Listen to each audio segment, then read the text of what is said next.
Okay. I forgot when to start it, so you got to start. Oh, start it now. Yeah. Start it now. Yeah. Hello, ladies and gentlemen. This is the Doer and the Thinker podcast. You are currently listening to Jonathan Serrano. And Xander Gray. It's been 6 years. We have no idea how to do this. The bars are back in town. Bars are back in town. We still didn't know how to do this before, and now we still don't know. Like, we didn't know how to do it before. Now, it's going to be much worse. It's going to be much worse. It's gonna be way bad. Yeah. So, I guess we can start off by saying hello to everybody. And then, second off, what the fuck have we been up to? Yes. Jesus. It's been a while, dude. Fuck, dude. It's been a grip. I feel like I lived a whole year in. I think it was a literal relationship thing that we have because of what was going on. We had a hard time getting together for one. We had a hard time trying to figure out how to do it, even though we have friends or you have friends that's done it before. We could have done the research. We just, for some reason, we hit a wall or something that we could have just done the streaming or whatever. I just hated how it looked. It didn't look good. Yeah, it didn't sound as good either. It didn't sound as good. My biggest thing. And then we were just, I don't want to say we weren't really butting heads. It was more like we had a handful of disagreements. We have a handful of just like, almost like we gave up in a sense, because we were just like, damn it, like it was much easier before. But we, you know what? Shit's going on. Let's take a break. A much needed break. And it was good because I think now I feel like we just might have like plenty to talk about. So, for sure. Yeah. Well, I mean, I think that it was just hard. It's hard, like, especially me not being any kind of tech savvy. But we were going to work through it. And then we decided to take a holiday break.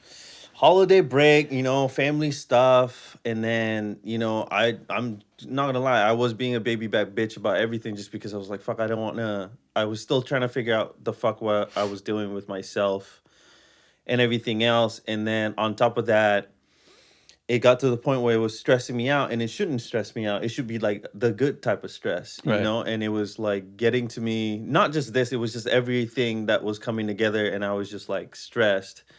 And then I think it was a good, much needed break, at least for me, because then I really prioritized my shit. I took off, like I just stopped posting stuff just in general. I've been working a lot more. I've been doing stuff I've been enjoying, so it just helped to be able to gain some clarity with a lot of the things that was going on before.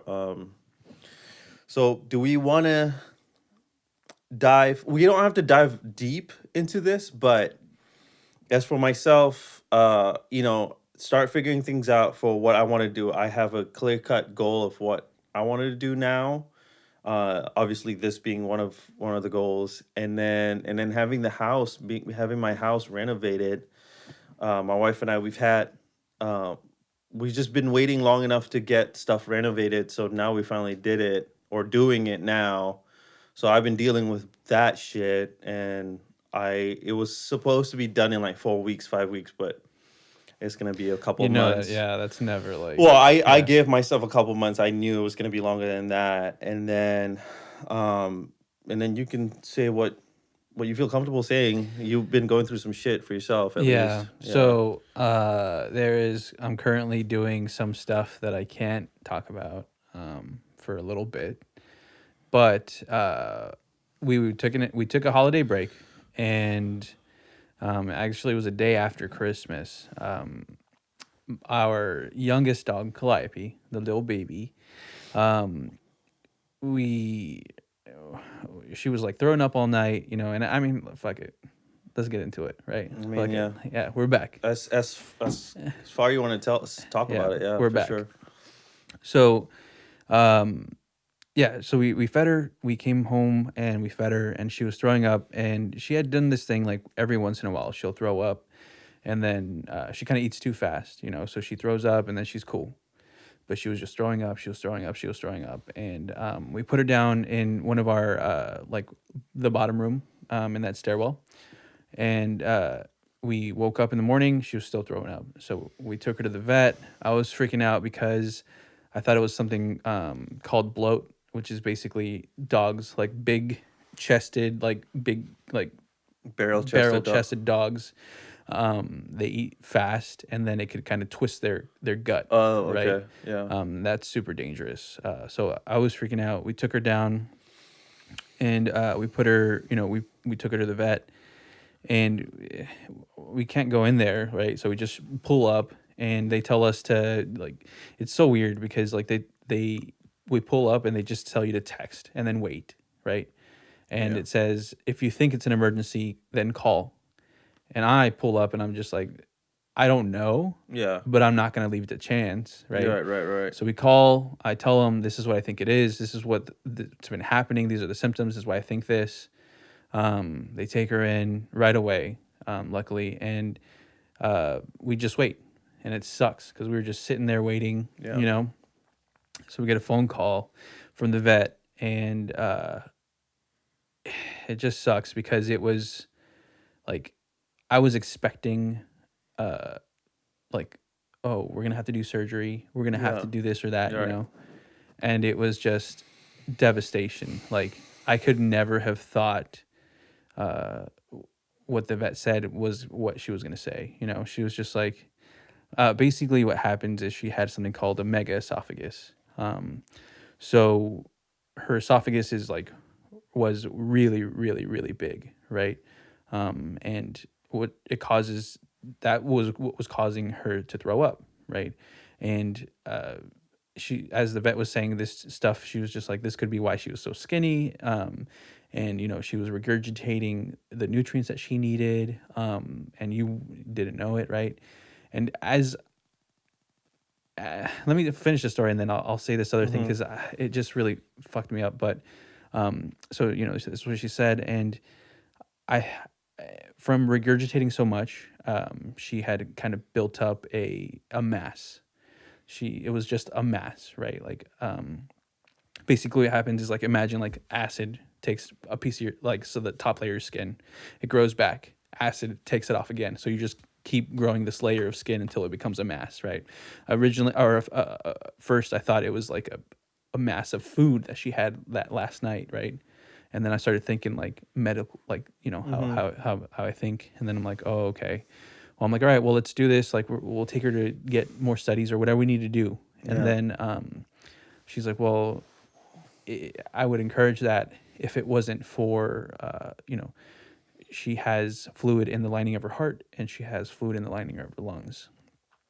And when she said that, like it just like snapped me, you know, Mm-hmm. like Dunya was already crying because she was freaking out, but it just snapped me. And like to me, that was like I still wanted to continue, you know, like let's get a second opinion or whatever.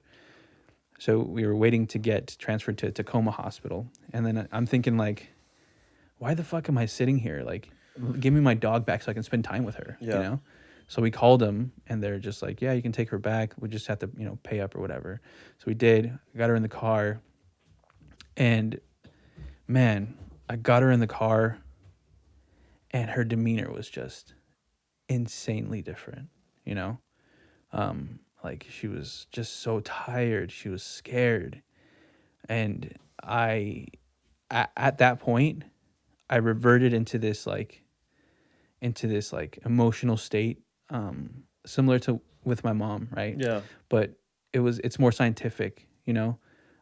Like I am always, because of my mom, will always be the person that says I need to think about this being not myself, right? And Right. when I saw her, I was just like, we can't have her be suffering like this, you know.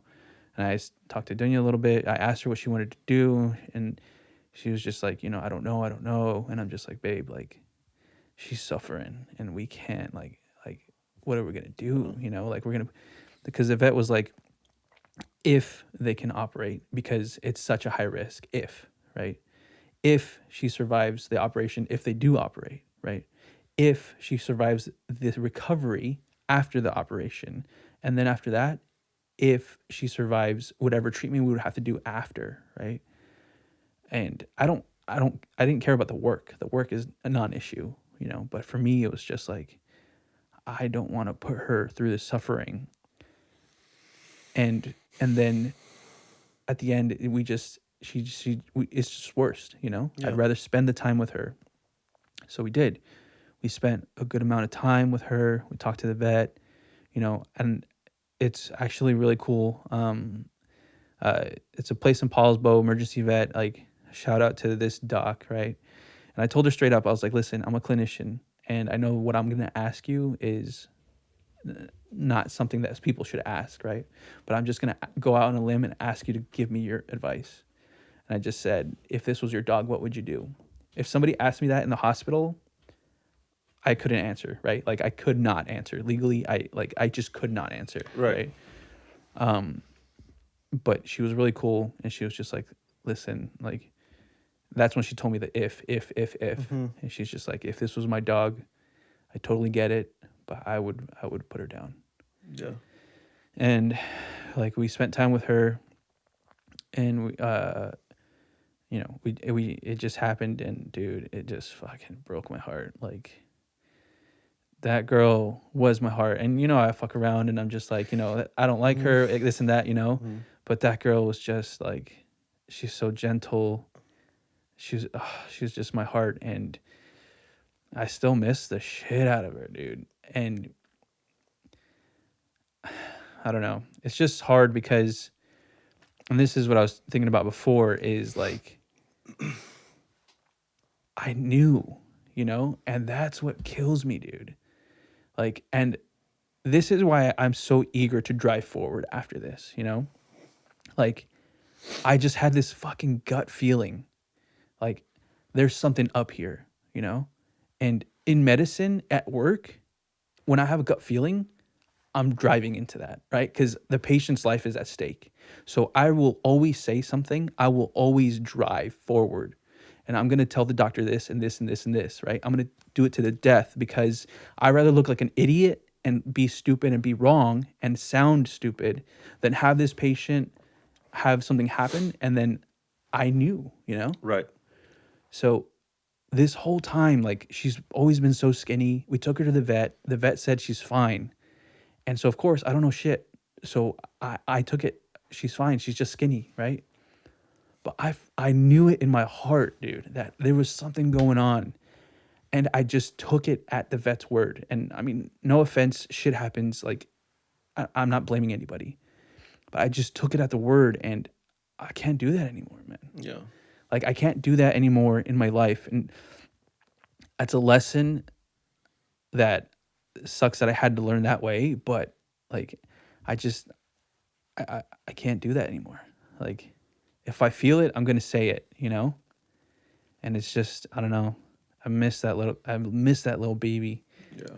But so yeah, that fucked me up, man. And I just kind of like went on shutdown mode, you know? I went like, as far as like, and obviously I, you know, I told you, and you were like super supportive. Like, you were Yeah. just like, we're shutting down the engines for a little bit. Let's, like, you know, shut it down, and then we'll recover. And you know, we had a lot of support from a lot of friends and family and stuff like that. And it was just something that I didn't want to talk about right away, because I didn't want it to be like, oh, like, let me just put this out there kind of thing, you know? And also I wanted to feel the things that I was feeling, you know? Right. Yeah, because, and probably not a good thing to say, but when you're going through that kind of like personal shit, you don't owe anybody anything. Right. Like, you know what I mean? Yeah. Like if you want to talk about it, cool. If you don't want to fucking talk about it, then everybody else can go fuck off. Like, you know what I mean? Because you're going through that shit. So, you know, and just where I was at when you were saying that, like, it just, hey, if you need me, I'm here. If you need some time, take some time. And when you're ready, you know, it's just it's better to just kind of leave you be and then be just support, even if it's like silent support, you know what I mean? Like instead of like going out of your way to do something that you don't want other people to do or whatever, especially like something so small like this podcast is small, is like not important. Like it's Right. cool for us, like we love doing it, but if you're feeling the way that you're feeling and you need to kind of like sit on it, no matter how long that's gonna be, that's your right to be able to sit on it as long as you want, you know? So You know, I gotta say though, like, and this is not, I'm not trying to gas you up, but uh, like when we spoke, right? Like, I gotta tell you a story about our conversation, but yeah. when we had our conversation and the way that you reacted to it, for me personally, and I think obviously this is why we're such good friends, is like that was like a perfect way to react, you know. Hmm. And I really appreciated that because you like gave me in my perspective, you gave me appropriate support, right? But then you kind of gave me that space, Yeah. right? And for me, and this happened, dude, this I struggled with this a lot when my mom passed, but people kept saying, "I'm sorry, I'm sorry, Yeah. I'm sorry," I mean, that's and the last thing you in want to my hear, head, you it's know? just like, leave me the fuck alone, dude, Yeah. But like, but that was like perfect for me, And to get to the story, it was funny because, I mean, you know me, I'm pretty solid, like Yeah. emotionally pretty locked up, and like things don't affect me, I was getting ready to call you, and I felt like nervous, because Hmm. you're the first person where I verbally said it out loud and like had the whole situation. Um, and I was nervous, and so we had a conversation, we talked, and then I hung up the phone with you, and then like my heart started racing really fast, Hmm. and uh, I was freaking the fuck out. Like I I had never felt like that in my life. My heart was racing. I was freaking out. I thought I was sick, like all these worst scenario things were happening in my head, and um like I really don't know what happened. Like we went to a donut place and I think maybe I had a sugar rush, right? But then like these nerves kind of, and I explained it to Dunya, I explained it to my brother, and my brother's just like, dude, you're having an anxiety attack. Yeah, it's a panic attack. Yeah, Yeah. and I'm just like, no, like I don't do that, And he's like, no, like I have those all the time. You're having a panic attack, and uh, I had never felt that in my life. This was after you called me or whatever. Right after I called you, like I sat and I was laying in bed and I just like shut down. Like I was just sitting there and I was trying to like control myself, and I Hmm. couldn't. Like I couldn't. I was cold. I was shivering.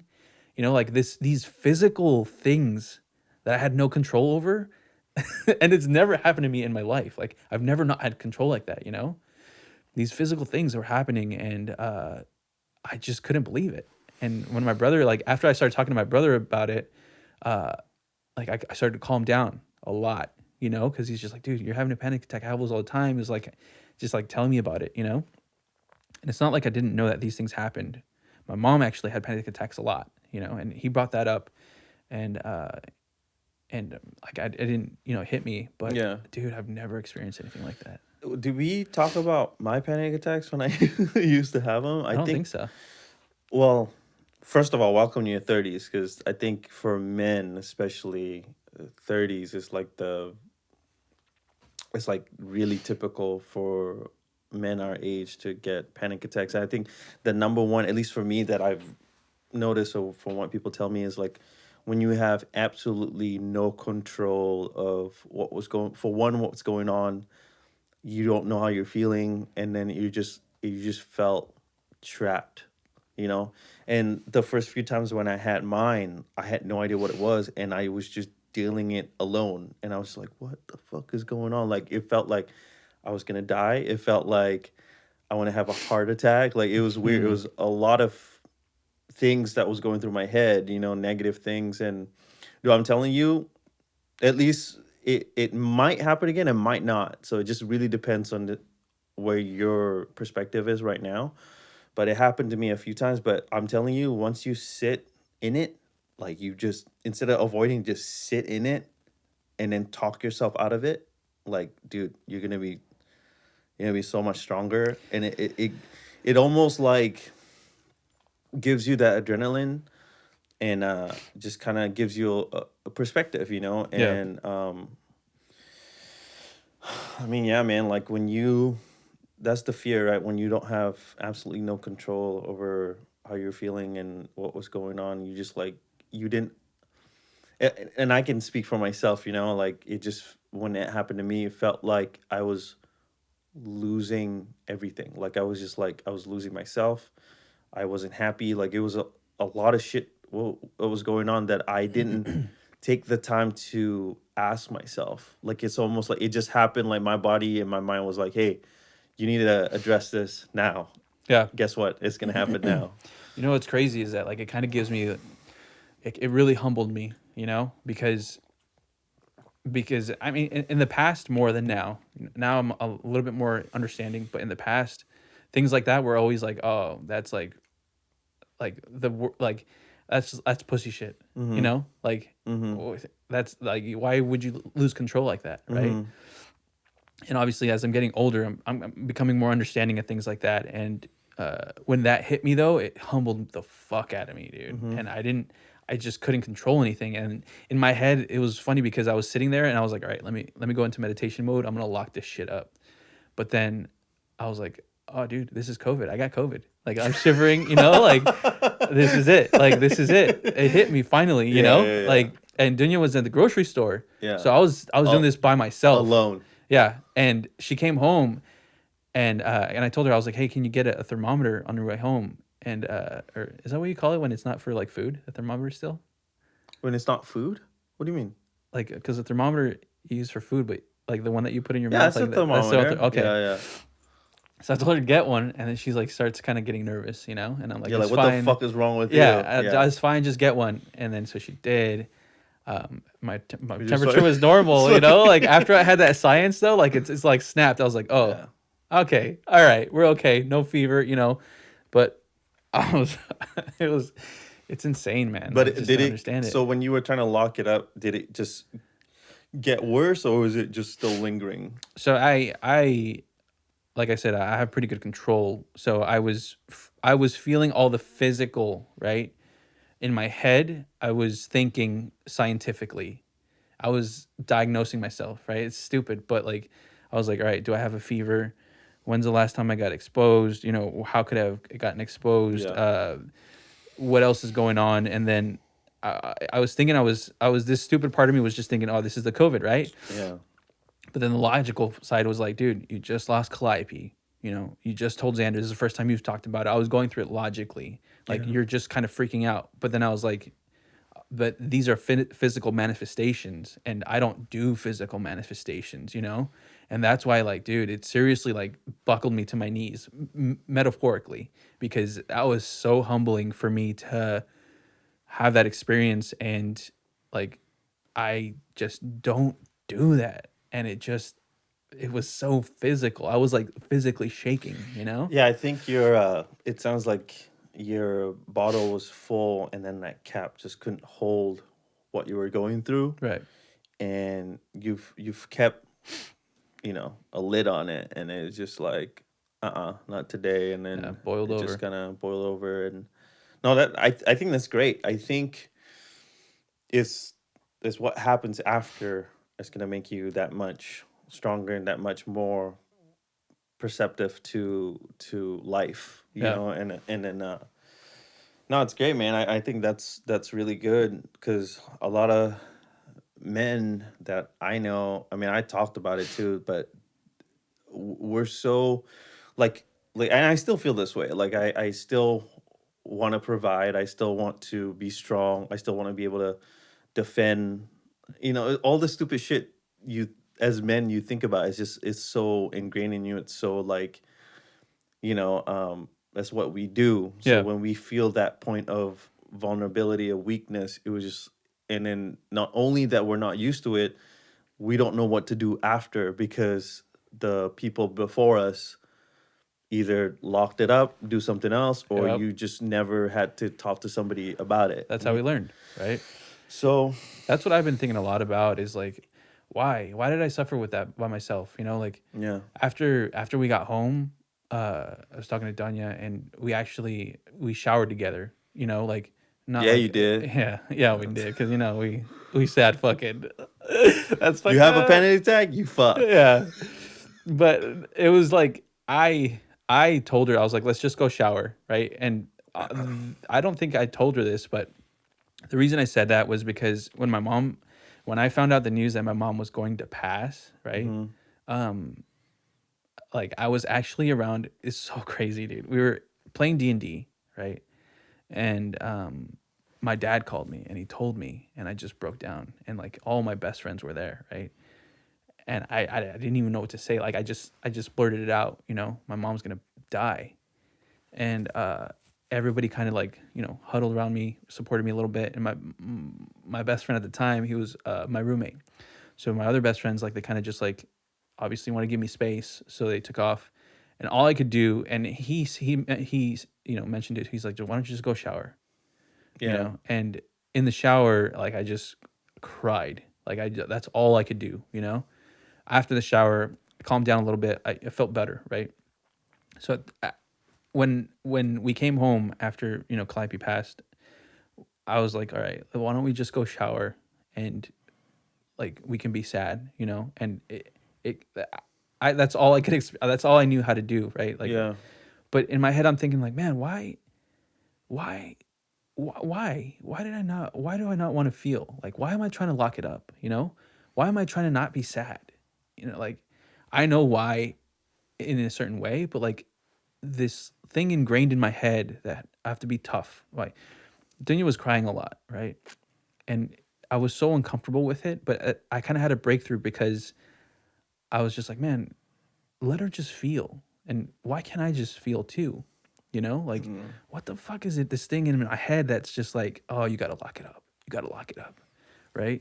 Like I know that part of it is because as soon as I open that door, all the shit that I have like locked up from my mom, boom, that shit's gonna come out. Like that's gonna Yeah, like that's like Pandora's box. That's part of it. But also ingrained in my head, there's like this thing that's just like, no, you have to be tough, right? And it's such horseshit. But yeah. why?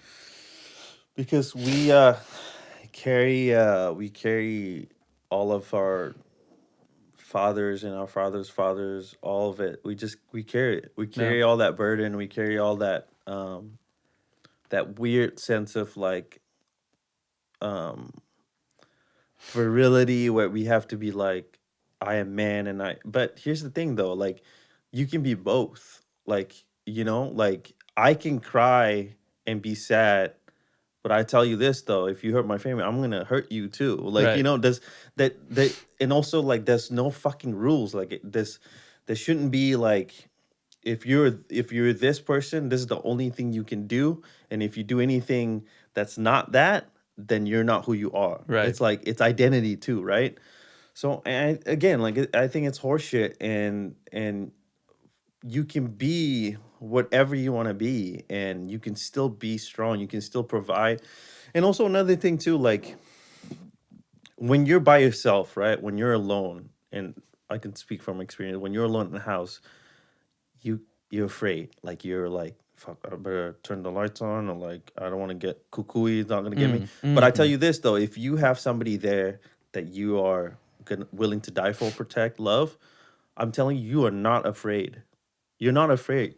Like, and I know this for sure. Like, um, I was a kid. Even now, like, if I'm by myself, like, fuck yeah, I'm gonna run. I'm gonna, Yeah, you're gonna flip like, that light and yeah, yeah, fuck get the that. fuck out Like, of even there. in like public or whatever. But if there's somebody I need to protect, you just become stronger. You just take that. Like, okay, I'm gonna make sure like she's safe. I'm gonna make sure Yeah. he's safe or whatever. Like, you just It's a fight or flight. yeah, you just automatically you flipped. And then yeah, and that's that too. Maybe just maybe because Danya was there, maybe your wife is there and you wanted to be strong for her, Yeah. and you wanted to be like, okay, she can be emotional, I'll be like the strong person. But it's also it's okay that you feel the way you feel, because you wanna have that flow in and out, because if you keep locking stuff like that in, like, it might hurt you, Oh, for or sure. because it's gonna hit you where you least expect it, and then you're gonna lose control, Right. and you can't say what you're going to do or not do because you don't know. But also, like, not be emotional all the time. It's just you know when and where to kind of be where you need to be. If you're having a bad day, if you're having, like, you're pissed about something, even though in a monologue you're gonna, okay, why am I pissed, blah blah blah, you figure it out, but still, I'm telling you, when you say it out loud, when you talk to somebody about it, it just kind of helps. It helps ease whatever you're feeling too. Hmm. And again, man, there's no right or wrong way. It's just we're doing it right now. We're talking about it right now, and there shouldn't be any rules to everything. Right. Like, I think, again, we come back to this all the time. Like, I think it's okay to fucking make a mistake. I think it's okay to say one thing and then the next day change your mind, and I think that's okay to Right. do. And I think it's weird that uh, I don't believe in absolutes. I mean, I think it's like it's part of the aging and learning process, but also I just I don't know. It's just I feel like I'm not old, right? But I'm an adult, and Hmm. I'm still like trying to get past like these barriers I've put up for myself, right? And it's Hmm. just like, man, why are you doing that? Why are you doing that? Just fucking, feel, just live, you know? Yeah, I mean, you can look, man. We're getting older, but I still feel like a kid. I still act like a kid. I'm still joyful. I enjoy little things that make me happy. I don't care about being silly. Yeah. Like, I don't care about making people laugh and just making fun of myself. Like, that's okay. Like, you don't have to be a certain way, and I think that's the beauty of growing old, is that once you don't take things like seriously, you just enjoy it a little bit better, man. Like I said, like, the break really helped me. Again, like, I still get angry at stuff, whatever, but, like, you can ask my wife, not as much anymore. Yeah, we have our arguments. Don't get me wrong. We argue, I get mad, yes. But I snap out of it quick after that, because I know in the long run it doesn't work. It's not worth it. And Yeah. I just feel the way I do, and I'm like, okay, cool, I'm cool. And then I just move on. And life is long, life is short. It all makes sense, and I think you're right. Once you figure out that you follow your gut feeling, and that the stuff that you're doing now, if you're not happy, you shouldn't have to settle, but you can work towards the goal that you want. You know what I mean? Like, you can Yes, take the time, you sir. can take the time to, like, hey, I need to make this much. Once I make this much, I can do this now. Okay, let me just learn, do what I need to do for a couple years, and then move on to the next, Right. and I that's th- okay. yeah, that's one of the things that I've kind of taken away from this whole thing, like it's so weird because I don't give a fuck, right? I understand. I understand scientifically that she was a dog. I don't give a fuck, right? Like that was my heart. Yeah. And I understand that there's people out there that can't relate to that. That means nothing to me, Yeah. right? But the fact that she was so young and like she's just gone, right? Like Yeah. in an instant. I I don't I that like taught me a hard lesson, like Yeah. I fuck it. Fuck it. Why am I doing stuff that I'm not happy? Why? Fuck it. I'm gonna be happy, dude. Yeah. Like I am gonna do things. Why am I not risking things? What the fuck do I have to lose? Right. I've already lost that. Mm-hmm. Like, why am I gonna sit here, wait for something to come up that may never come up, and just wait for something else stupid to Mm-hmm. happen? Mm-hmm. I'm not gonna do that. And it's so it sounds so cliche, right? But my shit is just turned upside down. Yeah, and I'll reiterate this. You don't owe anybody anything. Let's say, we do this, right? And then you don't want to do it anymore. You just let me know, hey, I don't want to do this anymore. It doesn't make me happy. Who am I to say fuck you? Like, who am I to say, oh, we're not friends anymore? I think it's but believe this to no end. Like, I think you're allowed to live your life however you want to live it. If something, like I said, doesn't make you happy and you want to move on, obviously tell the person like, hey, I'm not happy. I don't want to do this anymore. I think that's okay. That shouldn't be like the easiest argument. Like, why would you stay in a relationship for years and years when you're not happy? Right. You know what I mean? Right. Like, again, it's easy to just say it. I understand there's a lot of variables, but again, bottom line, like, how you live your life is yours to do. It's your responsibility to live to the fullest in your opinion. So Yeah. There's like this thing, right? Like I don't know what I call it, but I haven't thought of anything. There's just this thing. It's like a hook almost, like every time that I want to do something, it's a hook. It pulls me back, yeah. right? And it's that like voice of reason. The other day it happened to me. I was in a situation with a patient, and it was like an end of life kind of thing. And there's a family member there, and I fucking lost it to the hook. He was in a tough decision.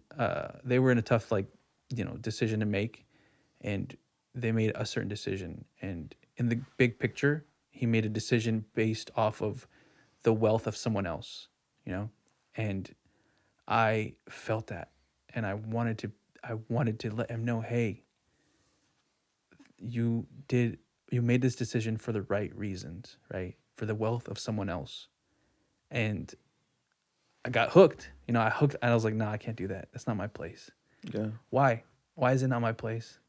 To comfort somebody. Yeah. After that, I was like, man, I'm not getting hooked anymore. Like after Calliope, I'm not getting hooked with life, right? Like these hangups of I don't deserve this, or I can't do this because it's too risky. Fuck it. What do I have to lose? Yeah. Cuz and your job or whatever, it's still going to be there. Yeah. You know what I Yeah. mean? And Like if what did I have to lose to provide somebody comfort? yeah. Like why isn't that my place? It's so crazy, and it just this hook that holds me back, but it doesn't make any sense. Yeah. I mean, I guess there's a difference, to like being impulsive and knowing that what you could do in your head is the right thing, and you don't do it because either it's out of judgment or out of fear or out of Yep. whatever. And we all have that. We all don't want to say the wrong thing, but that's why it's almost like being fearless or being just stupid. It when you do something so impulsively, you don't like sometimes you have to respect that person because like they don't know any other way. Yeah.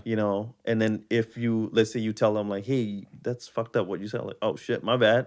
But you have to respect that fact because like he told you how it is and he didn't hold back, and or he or she didn't hold back. And I that's why I like people like that. I like. That's why I like you. Like at first, especially like that's why I connected with you hard, because like the first time we met, you just came out, and I was just like, I like this motherfucker because this motherfucker knows that him being loud and obnoxious is not for everybody, Yeah. and he doesn't give a fuck because he's still Yeah, doing it, and this is the first time. My fucking wife hates that shit. I fucking loved it, She dude. always tell me that like fucking reel it in. I hate that. I tell you right now, I hate it when she does that because like when I'm not able to do that, I can't be myself, and like if I say something stupid or whatever, I'll fucking apologize later, and I will mean that too. Yeah, Like, you know what I mean? yeah. I don't mean to hurt anybody. I don't mean to, but that is when you're free to be yourself, it's great. And it's like you don't know any other way, and I love being that. And like you have, lately, before all this, taking the vacation or whatever, and it hit me, existentialism really hit me hard. I'm just like, what the fuck, what am I doing, like, who am I, like, like you just ask yourself that because like for a long time I was being somebody that either I don't want to be. I was being somebody either I don't want to be, or just you're reining it in. You're just like reeling it in, like, oh, don't do this or don't do that. Yeah. But fuck it, you know, like. I mean, let's be honest. Fucked up shit's hilarious. Yeah, dude. Like, fucked up shit's hilarious. What are you gonna do? And I love when I'm comfortable with it. I love being loud and just being an asshole and just like I'm unique to myself, you know. So like if you don't like me for who I am, then hey, that's okay. That's your opinion. Yeah. But at least I know I didn't do anything wrong. And if I did, just tell me, like, hey, like what you said was fucked up. I was like, oh fuck, my bad. Like, and I would mean that, you know, because like I said, I don't want to hurt anybody. And I always try to get my wife out of her shell, you know, because she's the complete opposite. Yeah. Obviously, she's a fucking thinker, you know. She analyzes shit, and I just do things. In my head, I was like, hey, the worst answer is no. Yeah. I mean, yeah, you're right. Yeah. It takes balls, dude. It takes balls. Hey, can I have that? No? All right. Can I have that? Yeah, sure. I was like, oh, sweet. I was like, what the fuck? She hates that. Like, because I'll just let me ask. And then I ask. I don't like, hey, can I have, like, let me have it. I'm just like, hey, is it cool if I have that? Like, it was just a genuine, you know, with anything I do. Because, I don't know, I feel like you get further ahead when you're genuine, authentic, and just plain honest, even if it hit people wrong. But hey. You miss all the shots you don't take. Is that how it goes? I fucked that up. I'm pretty sure I fucked that up. I think, no, you miss all the shots you don't take. That's exactly what I said. No, you say you miss all the shots you take is what. No, I said you miss all the shots you don't take. Oh, okay. Yeah. That's right? Did Wayne Gretzky say that? I thought it was Michael Jordan. Holy fuck, we have to look this It's up. got to be, it's a basketball thing. I think it's a basketball thing. Dude, I'm pretty sure it's Wayne Gretzky. I don't know. Okay, we gotta look it up. And then we gotta finish this. But real quick, let me look it up. You miss, is it all the shots? I think so. You don't. I'm sure it's like some like quote. Way fancier quote than what we're saying. I mean, I can literally say Siri who said we're that. saying Yeah, Wayne Gretzky. The problem, you miss 100% of the shots you don't take. There you go. It's Wayne Gretzky. I was right. Yeah, that means a lot more when you add the 100%. Oh, yeah. Yeah, that means that's why he's smarter than us. Hall of Famer, you know? And he got knocked in the head, dude. Can you believe that Did shit? he really? And he's smarter than, I mean, dude, he's hockey. Dude, he's hockey. And what do? We don't get our ass beat. And we're just, Hell no. We don't even know that shit. So, fuck, dude, what episode is this? 12? 13? I want to say 13. Lucky number. Dude, not quite sure. I want to say 13. Let me see. Oh, man, we're doing everything wrong here. First episode you thought would be silly and stuff. We talked about some damn, dude, yeah. serious shit. It's 13. This is 13. You know our usual professional selves, yeah. Xander and Jonathan at the Doer and Thinker podcast. Well, it's good to be back. It's good to be in the same fucking room. Amen. You know, so catch you on the flip side. How about good night? Hi. Okay, I'm just gonna get up. Okay.